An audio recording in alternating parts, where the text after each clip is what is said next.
the leader of our local chapter here. We also call that the Alrad, or the chief. He's the clan chief. So. Hi, everybody.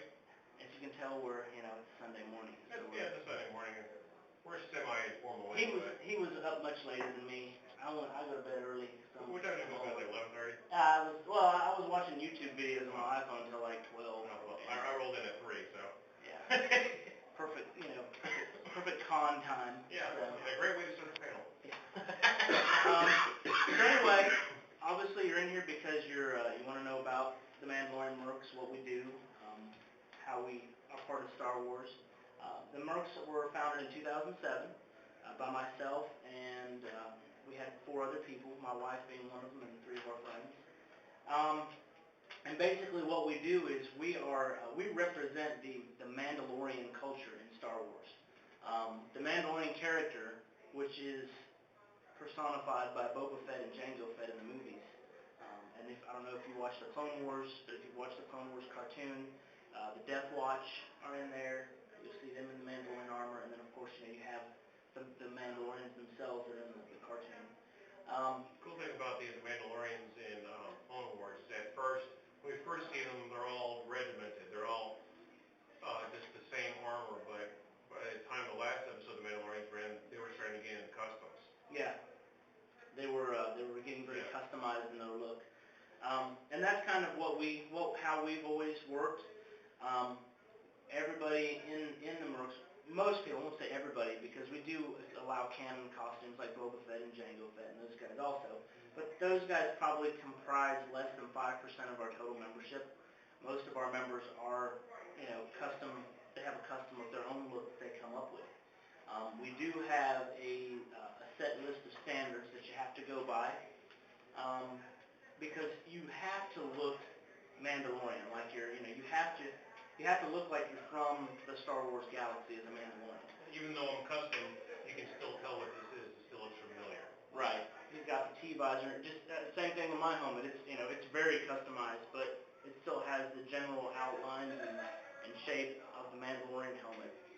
So, that's one of the things, we try to hold close to what we know in canon. All the references, we pull every visual reference we can out of the movies, out of the cartoons, video games, comics, artwork done by Star Wars artists. We've pulled everything together we can to say, okay, this is the stuff that we know that you can, that you can use or be inspired by to make your own custom stuff, your own custom armor. So, most people, this is what we call the modern era, which is like Boba Fett and Jango Fett style, which has the segmented armor. And that is what most of our members go with, because that's where most of the visual references are, and that's what most people recognize as Mandalorian. Yeah, if I'm at a public event, even if they don't know the word Mandalorian, I still get called Boba Fett, so at least there's, some recognition to what this is. They can identify with it as far as the character goes. So that's kind of our flagship look. Most people go with modern era. We also cover several different eras. We've got 2 very old areas that we cover, which is called the early era Crusaders, which are basically when the Mandalorians were an actual species and not so much just a culture. We've got maybe 3 or 4 members in the entirety of the club that do that costume. That's what, the KOTOR? Well, when we've got what's called the late era Crusaders. I didn't get into that stuff that much. I don't really exactly know. Yeah, well, late era Crusaders cover the Knights of the Old Republic, and then the Old Republic video game sort of timeline. There's no set Mandalorian armor in the Knights of the Old Republic video game except what the NPCs wear. So, we haven't really had anybody do that one yet. And then after late era, you've got Neo Crusaders, which they're all very uniformed. And so after that, of course, we've got modern, and part of modern is also the legacy, Star Wars Legacy, which is upwards of 140 years after the Return of the Jedi. I think Legacy is probably the hardest to get reference from because it's all just, comic art, and, from panel to panel things can change, and sometimes the helmets are like proportionally just wacky. Yeah, there's basically there's basically 3 or 4, well, I think there's maybe 4 or 5 pages in one of the legacy comic books that actually shows the Mandalorian armor for that time period, which is why we can't give it its own standalone area yet. Since they said they're going to start doing legacy comics again, hopefully that'll change. We'll actually be able to give them a standalone. I don't think I mentioned it. We, as far as size of the club goes, we have around 800 members. We've got 52 chapters. We just opened one up in the Netherlands here a couple months ago. So I mean, we've got several in Europe. We've got most of our chapters are here in the States. We've got 3 in Canada. We've got 1 in Mexico. We've got some down in South America, Brazil. 1 in Australia. We have one in Japan yet? No, we had one in Malaysia for a while, but I think they kind of Disappeared. they kind of disappeared. But I've been hoping that Travis can start a clan out there. yeah, that would be nice. We've got several service members that are in Mercs who are out in Japan now, so they might actually be able to start something out there pretty soon.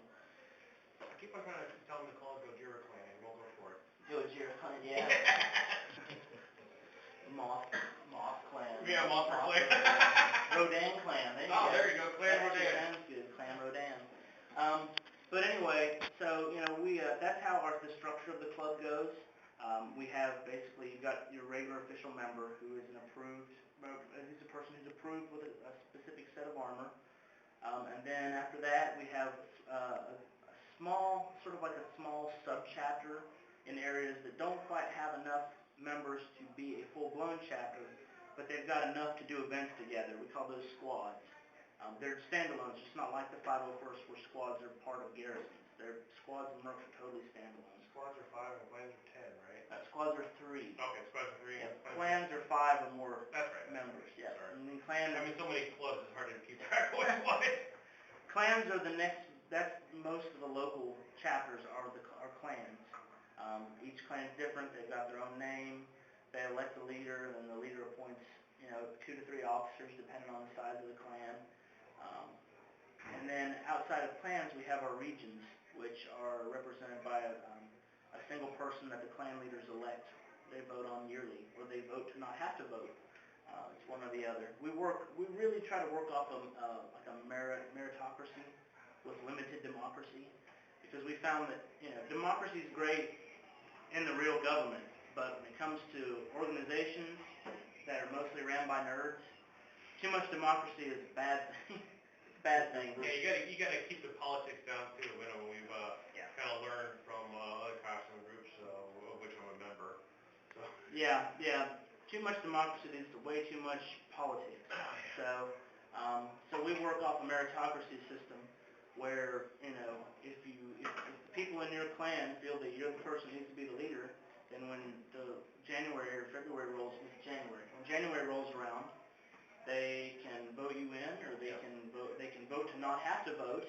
Yeah, basically, I forget I can't remember all the Mando words, but basically there's someone who's assigned to checking in with all the clans and say, hey, are you happy with clan leadership this year, or do you want elections? And if everyone votes, no, good, no elections, business continues.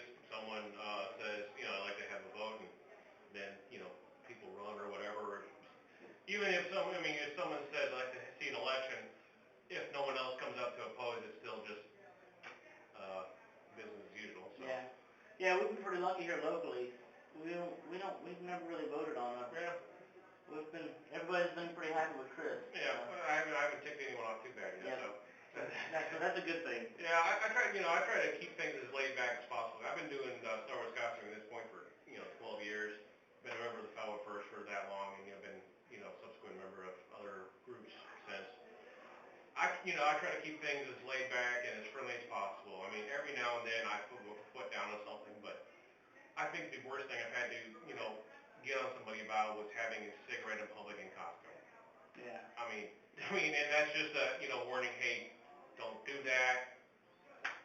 Because realistically, I'm about having fun with this stuff. Because if I'm not having fun with it, I don't want to be a part of it. Right, why do it? Yeah, so that's how I roll. I mean, when people beat me half the time, if unless someone actually says this guy's the clan leader, they don't even know. I mean, I'm just another guy.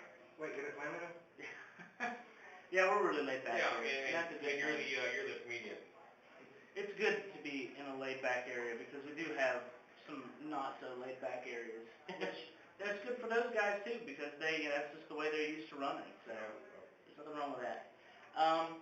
But also we're actually hopefully soon getting our nonprofit or our tax exempt status from the IRS. We put in to be a 501c10, which is a fraternal organization. Doesn't mean just guys, but it's easier on us to get some sort of tax exempt from the IRS because we do a lot of stuff. We are a centrally ran organization, and it's just going to make things easier. Lucasfilm was very happy for us to do that. They were like, whatever you guys want to do, do. So as long as we don't get any hate mail from them or Disney or anything like that, then we're good to go. That's one of the things that been in Star Wars costuming as long as I have. Lucasfilm has always approved of these Star Wars costuming clubs. As long as A, represent the franchise in a positive manner. B, you're not making money off of it. C, it's free advertising for them. I mean, you see people in Star Wars costumes. I mean, you do see some people in Star Trek costumes, but I mean, do you really have, a worldwide costuming groups of Star Trek, to the same effect that you do with Star Wars? It's all because of how Lucasfilm approaches the fans as opposed to Paramount.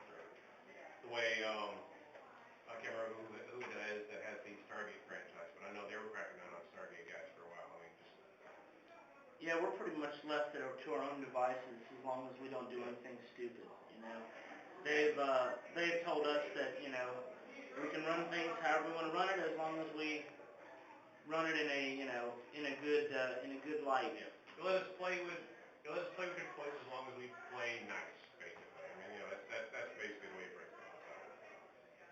So if you decide to join, just when you're in costume, you are unofficial representative of Lucasfilm, and just mind your manners. Yeah, basically, and that's pretty much what the other groups tell you too. It's pretty par for the course. We are going to be at Celebration Europe in Germany. I'm pretty sure all of our European clans except for maybe our Hungarian clan or our Hungarian squad. I don't know if Where they're is going. CE2? Is that in Germany this time? CE2? Yeah. It's in. CE2. It's good. Yeah, I know. There's a C2E2 I know. and a CE2. Yeah. They start running together. Yeah, they really do. Names, crazy. It's going to be in Essen, Germany, which is about 2 hours north of Dusseldorf. And yeah, it's going to be pretty nice. We've got a nice big area. They're building kind of like how we did at Celebration 6, where we have like a little bunker and everything. They're building a smaller version of that, just because the convention center is much smaller than what we have here in Orlando. How many costume members did we have at Celebration 6 for that photo shoot one morning? It was like 100 and something. I know. It was well over 100. Yeah, we had like what, a good, like what, 1/5 the official membership in that one photo, I don't quite know if it was 150. 1/5, 1/6. It was between 125 and 140 members. Yeah. Lucas said it was 126 on that shot. Okay. So someone actually counted the head. I did. All right. I don't care who you are, 126 Mandalorians all staying in the same place. That's awesome. Yeah, and they almost all look completely different. That was even cooler. It was just this ocean of different colors. So it was pretty sweet. But yeah, we had some great fun at Celebration. We're going to have some great fun at Celebration 7. We don't know when that's going to be yet. Hopefully, I'm hoping it'll be like after the next movie. I don't know why they would do it before the next movie. Well, they're trying not to oversaturate the market with Star Wars, is what they've already said. So by saying that, to me, that kind of makes me feel like they're not going to have it until after the first movie. So they may not have it until after the last of the Star Wars movies, which that would be like 6 years, maybe 7 years. Yeah, because I think their plan is, do like one of the official episodes in 2015. Yeah, the first big episode, which is going to be the changing of the guard episode from the old to new. Episode 7. Yeah, that'll be in 2015. Then they're going to have some subsequent single character. Yeah, they're going to have like spin-off films. Basically, every other year they're going to interlace it. So episode, spin-off, episode, spin-off. Or it could be episode, spin-off, spin-off. I know they said they're going to... I heard they were going to do it 2 years apart between episodes instead of 3. Right, okay. Big episode, okay. Yeah. Well, that's cool. Yeah. So, I mean, you know, we don't know when the next celebration is, when we'll get to see, when we have a lot of the Mercs in mass, unless we throw our own party, which is always highly likely too. We've been talking about that for a while. Yeah, we've been talking about Mando Con. Yeah, having our own little Mando meet, you know, Mando moot, somewhere, just having it for the Mercs members, so, any questions so far? I mean, anybody got any questions so far? Someone's gotta have some questions. No questions. I don't think they're conscious yet. Yeah, you guys are like semi-conscious. I know. I can see the tired, I can feel the tired radiating off of you all. Let's see, what can I talk about? The funny part is, I think we've met most of these people. Yeah, I think most of you people are either in Mercs or we met you in years past, or, Prospective members. yeah. Yeah, now that's one thing we do here in North Carolina. We do have a lot of, we call them armor parties. They're basically gatherings where people get together to work on armor. I live up in Moxville, which is about an hour north, and I have an armory out there. And we don't do them as much there as we used to because I'm just so busy anymore. But I'll have an armor party now and then up at the house.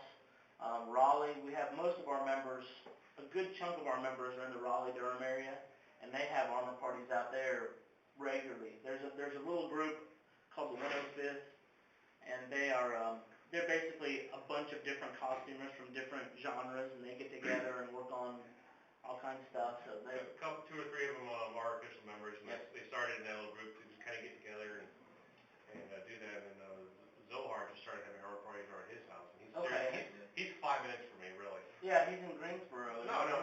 Oh, that's right. He's in Durham.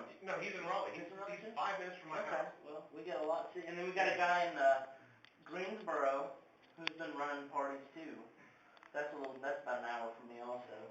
But so I mean, we've got a lot of guys here, you know, at least central and kind of western area that do a lot of armor gatherings to help you work on armor. So if you're interested, We can't keep people on the East Coast. I don't know. I know we can't get anybody down. We had some people at the beach, And we and they all can't moved west with to us. So. And oddly enough, we don't have much in Charlotte, the biggest city in the Yeah. state. We don't have hardly anybody in Charlotte. We've got like maybe one or two So all members you in Charlotte Charlotte. people, get with it. Yeah, if you're in Charlotte, you know, I live an hour away. It's not far. It's right at 77 and 40. But anyway, we're getting some people in South Carolina. We've got a few members there. We've got some people who are on track to getting official. They'll have several in Charleston here soon. We'll have a few in the Greenville area soon. So it's going to be, we'll have more coverage in South Carolina, coast to, you know, west to east, than we will in North Carolina, west to east. Yeah, well, I also, like, South Carolina west to east is like half of North Carolina. Yeah, that's true. They're like, I mean, you know, nothing against South Carolina. Hi, Sly. North Carolina's long and narrow. Yeah, but, he ran out in a jiff. Someone must have heard us talking about South Carolina. Oh, okay, yeah. Anyway, we've, let me think, what else can we talk about here? We do lots of events. We do several events throughout the year here locally. We've got Maker's Fair coming up in Raleigh on the 15th that we'll have a little table at.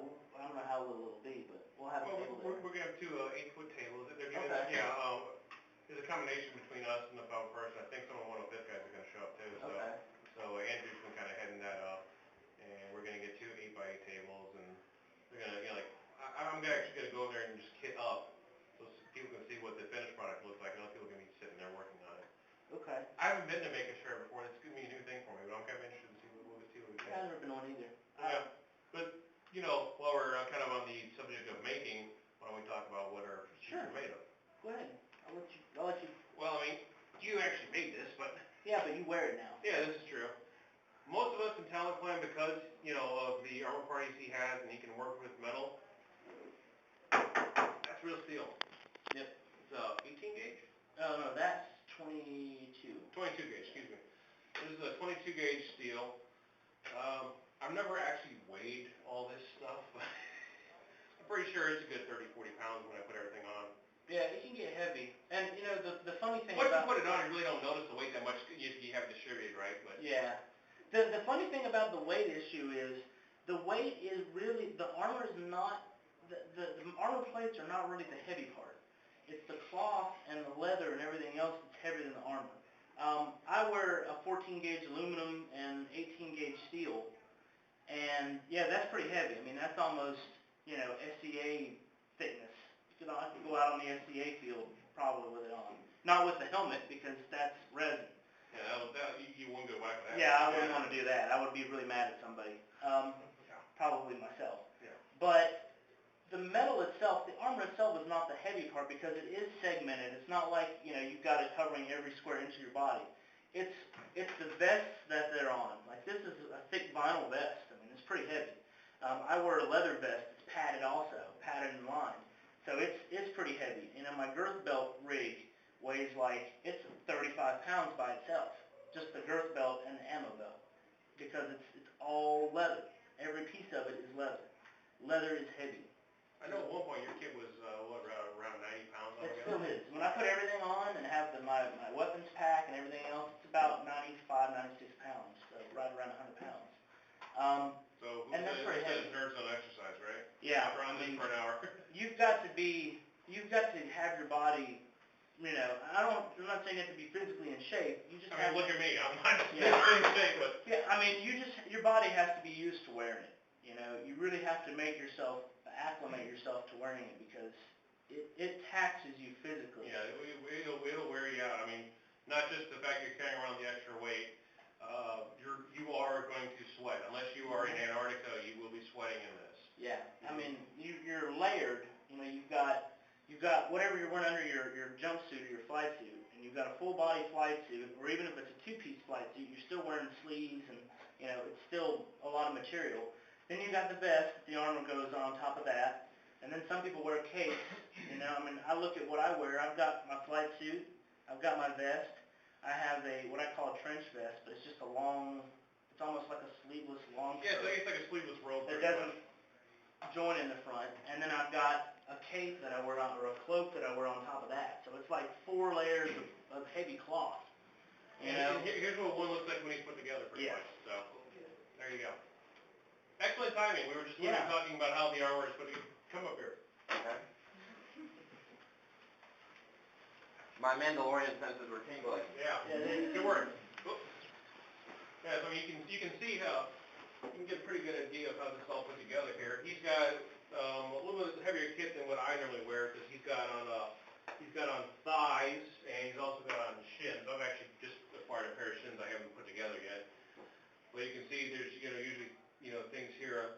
My personal costume, I have about 3 or 4 belts just for various things. At the end of the day, when you're taking this stuff, like every single piece you take off is like the awesomest feeling. It really is. Yeah. It's like being reborn every time you take a belt off. It's great. And what's yours made of? We got PVC? PVC. PVC, yeah. So his is lighter than what he and I wear. This is PVC plastic, which if you don't know what it is, next time you go to the hardware store, you see all the plastic piping. That's the same kind of material. And it's virtually indestructible. Yeah, it's very. I mean, you've got it thick enough here where it would be very hard. Most of the stormtroopers have PVC as well, but their stuff is a lot thinner than this. They got the ABS style. Yeah, the ABS. Real, It is. 1/8 inch. Yeah. Well, turn around just kind of see what's back here. This is obviously an optional extra inspired by the ARC troopers from Clone Wars. Backplate, you can have a full backplate. I know some people that are doing segmented to give them more maneuverability. And he's got a comma on here. That's another optional extra. Weapons. Lots of weapons. Yeah. You can never have enough weapons as a Mandalorian. If you say you have enough weapons, you're not doing it. Yeah. Raise up one of your arms here for a second, if you don't mind. You can see the gauntlet here. You have to have a gauntlet. He's done the optional extra of putting on a hand plate. He's got guns here. You've got at least 4 guns that I can see, and I don't know how many I can't see. So he's got a little Gatling gun up here, a little rocket launcher up there, all kinds of stuff. He had a rangefinder, and obviously he's been blown off at some point. But you can see the customization, how different his is to what I've got here to what he has there, but everything is still recognizable as what it is. Yep. So that's a good illustration of what we were talking about earlier. And that's the cool part in that you don't have to look like Boba Fett or Jango Fett or the Death Watch or any of that. You can do a lot of your own customization. You know? That's what drew me to it. I mean, if I were first, it's nice to know that, okay, it's supposed to look like this, and don't get me wrong, I'm not bagging on the Power First, I am a member. I've been a member for 12 years. But that's what I really like about this is you can definitely put your own spin on it. There are people who literally only know me by this face. Natasha there, until this weekend, I really only knew her by her helmet.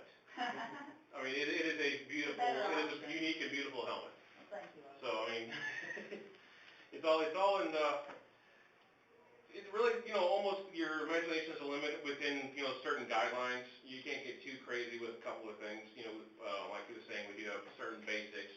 You have to have the chest armor, the shoulders, you have to have something here, either a cod plate or a loincloth. You need to have knees, you need to have the gauntlets, you need to have something on the back, either the back plate here or a cape or coat completely covering the back to disguise the fact you're not wearing one. You gotta have a belt or 6 here. Yeah, you gotta make sure your laces aren't showing. If you have lace-up boots or anything, laces have to be hidden. Yeah, apparently they don't have laces in Star Wars. Yeah, not on boots at least. Yeah. Or zippers. Yeah, we don't. Well, some zippers are okay. It's an excess of zippers. Or like, obvious zipper. I mean, for instance, if you had on a black flight suit and you had like a gold zipper that just basically shouts zipper, then you really can't have that. But I mean, if it was, if you have a flight suit and there's a pocket right here and the zipper's the same color and you really only have to really look at it, then it's fine. Yeah. We don't get quite that super duper anal about zippers. Only if they can really be. Yeah, I mean, if they're obvious in the application photo or just. If they're obvious, it's one thing. If they're not obvious, it's not a big deal. So, no elastic. You can't use elastic like on the thigh plates, only on the knees. You can't use elastic on the shin plates. All that can only be used on the knees. Well, you can't visibly. Not visible. You can use it on the inside of the flight suit, but not only on the inside. Thanks for bringing my display model. Yeah. If you can sit, feel free. If you can't, there you go. That's something that not everybody can do in the Army. Yeah, I can't sit down particularly well. The best I can do is a bar stool, because this is metal and think about where it goes. Yeah. That's all I'm gonna say about that. De-dudify. Yeah. All of a sudden you turn into Lord Varys from Game of Thrones. Yeah, sure. So I'm curious if anybody's ever found a solution better than Febreze to get rid of con funk. Somebody was talking about that yesterday in the, I was doing the beginner costuming panel. Apparently vodka, 50% vodka and 50% water in a spray solution will get rid of the funk and not leave an alcohol Fill up the soft parts, with your armor, it's kind of hard to take apart. Yeah. Washing machine, after it's all Yeah. That's what they said. Yeah, the vest here, I learned the hard way that when you sweat in these things, don't shut your bin for 2 months, because when you open up the next time, there's mold growing on the leather. Yes. Oh, and the worst part was the ammo belt, which is, the ammo belt that I have is the same ammo belt that was used by Sandtroopers and Jawas in the original movie, which is an old 1914, Swedish Army ammo belt. I mean, this is like, I'm literally wearing a piece that's older than me. And when I opened up that bin and I saw mold over the place, I almost cried. But a friend of mine who was a prospective member that eventually moved, used to do horse stuff and, had the same problem with saddles. She basically told me, gave me, if you take a solution of like 2 parts water to 1 part vinegar, that'll help get rid of it. She said put in a spray bottle. I made a bucket of it and dumped. Dumped it in, yeah. And God bless her, it worked. But I've learned that when I go trooping, when I'm done, air it out. Yeah. That's a lot easier than making that solution and dumping it. I had that problem having my gloves one time where I got mold on my gloves, and that was not fun to have to get rid of. But yeah, the vodka, the 50% vodka, the half and half ratio vodka to water works very well. I've actually. And you can also have a little fun while you're doing it. Yeah. But they say 2 for you, 1 for each. I didn't necessarily use the high end when I tried it. It didn't make a difference, but I've heard that the high end type of vodkas work better. They evaporate a lot quicker, and the evaporation is what you want because that's what lifts everything off and it keeps from having that alcohol smell. But you don't want to walk around smelling like a liquor cabinet. I mean, I guess. Well, most are going for that. Some people may. Well, and most of us are like that Sunday morning anyway, so. You have a question? No, You I want to smell like a liquor No. cabinet, is that what you're saying? I do. Oh, okay. Yeah, go ahead. Something I did playing sports. Some places have ozone cleaning, commonly for like football or hockey gear. It's some sort of ozone sonic cleaning. It's really good at getting out the bacteria smell. That sounds pricey. Is it expensive or? For lots of gear it is. For some soft parts, can't imagine it be that much. Where would you find something like that? Some sporting goods places. Dick's or something? They might be able to refer you to a company that does it. A lot of them have like off-site things and like a warehouse or something, and they pick up at like a sporting goods stores. Oh, okay. I've never heard of that. Yeah, look into that. That's what I love about these things. You almost always come out here with a new idea. I'm sitting in the front, you're sitting in the back, and you just gave us a new idea. So. Yeah, nobody knows everything. Yeah. I wish. That's one of the things in Mercs in general and town plan specific. We all help each other. If I have an old part that I no longer use, I mean, I really. This is something I got from him. This is something I got from another buddy. I mean, pretty much everyone helps everybody. If you're not using it and it's a piece that that can help another person become an official member, we help you out. We pay it forward. Yeah, I will down a lot of my old, whenever I upgrade, I will down a lot of my old pieces. Yeah, and the only reason you even charge me for this one is because of how much money you paid for the vest. Yeah, the vest was like $150. That's one of the more expensive soft parts. Yeah, you sold this whole thing to me for $100, so. Yeah, so yeah, that was a good deal. That's just how we roll. We always want to help out our fellow Mandos and our fellow future Mandos. That's one of the ways you keep members is you show them, that they're important, even Renee. I feel like we're just having a panel. Timely arrival. I feel like we're having a panel of Mercs for Mercs. This is how you show Well, it. it should be, because Mercs for Yeah, I Mercs. think this room was like, what, 75% Mercs? I don't know, more like maybe 90%. But, Everybody's home watching. Sorry. what else? We got about, any other questions? Because we've got like... We got like 20 minutes still, so I mean... Actually, we got 27 minutes. Yeah. I was like, who here is not a Merc? Yeah, that's kind of funny. Yeah, that's actually, who isn't? You're not. I'm not technically official yet. Yeah.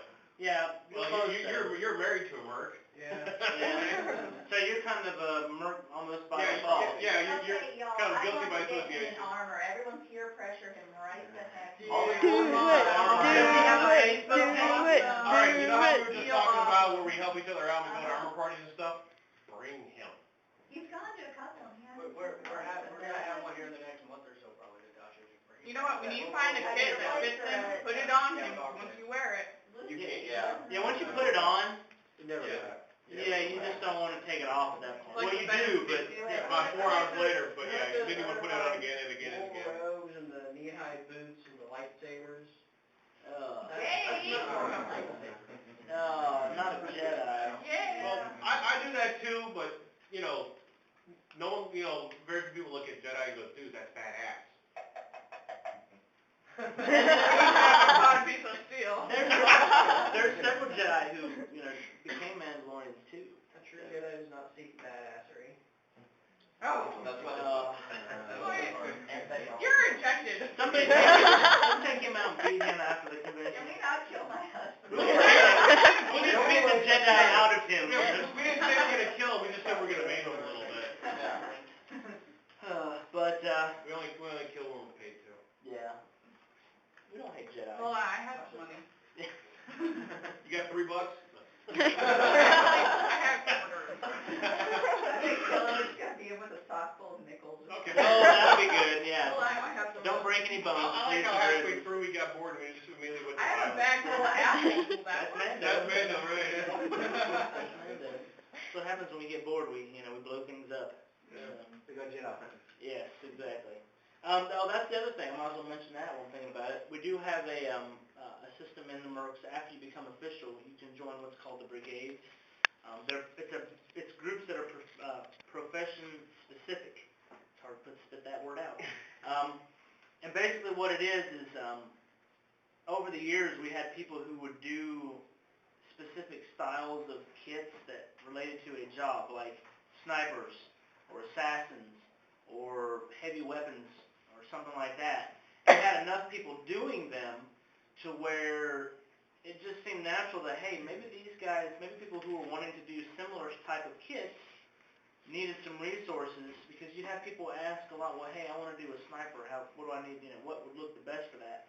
So the idea was, well, let's have a group that are these popular styles of professions, and once a person becomes official, because that was always a big issue, is that people were wanting to become official with their kids, but they wanted to put that specific job or whatever in with their kid, and they would focus so much on the details of, oh, I want to be a medic, that they lost focus of, okay, I need to get official.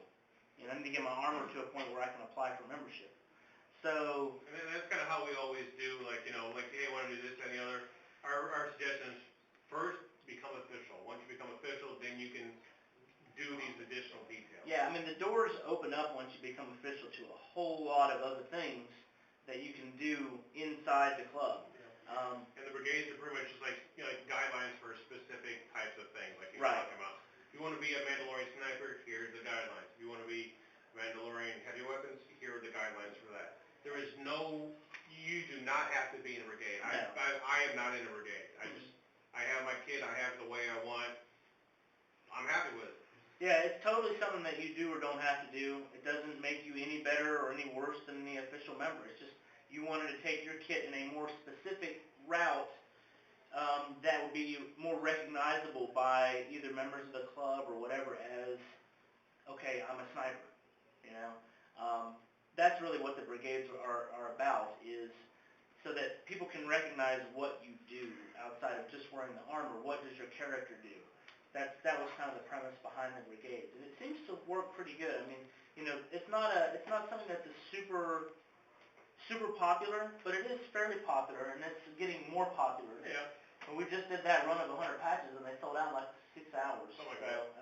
I could probably add a few things in my kit, and I'd be like one of the desert environmental brigades. But, yeah. It's not that hard. The thing about the brigades is the list that they give you of things that you can add to your kit. They're just huge lists of stuff that you can add, and you only have to have like X amount of stuff. So that way, you're not necessarily cookie cutter to the next guy. But you have to have this many things from this list in order to be Right. part of this brigade. We have one Jedi Hunter, specific for Jedi Hunter, and it's like haha. So, We'll give you a 5-second head start.